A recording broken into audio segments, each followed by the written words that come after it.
रामकृष्ण हरी.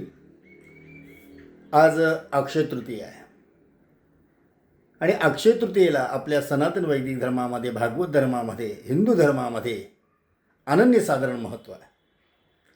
अक्षय तृतीया म्हणजे 3.5 मुहूर्त असणारा दिवस आणि या अक्षय तृतीयेलाच आपण जे काही कर्म करू, चांगले असतील वाईट असतील, ते अक्षय होतात. मग चांगलं कार्य केलं तर आपल्या जीवनामध्ये सुख आहे आणि वाईट कार्य केलं तर आपल्या जीवनामध्ये दुःख आहे. म्हणून आज योगायोगाने का होईना रविवार आलेला आहे आणि रविवारच्या दिवशी, सुट्टीच्या दिवशी आपण जर भगवंताचं नामचिंतन केलं, नामजप जरी केला तर ते नामजप, ते पुण्य आपलं अक्षय होईल आणि आपल्याला शाश्वत सुखाचा आनंद या ठिकाणी मिळणार आहे.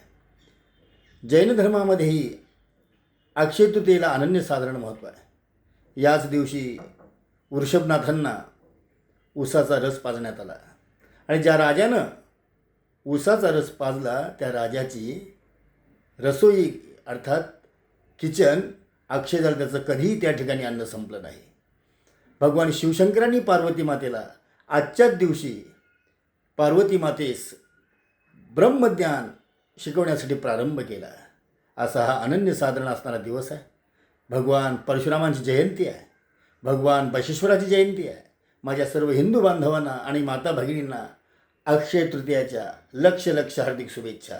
रामकृष्ण हरी, रामकृष्ण हरी, रामकृष्ण हरी.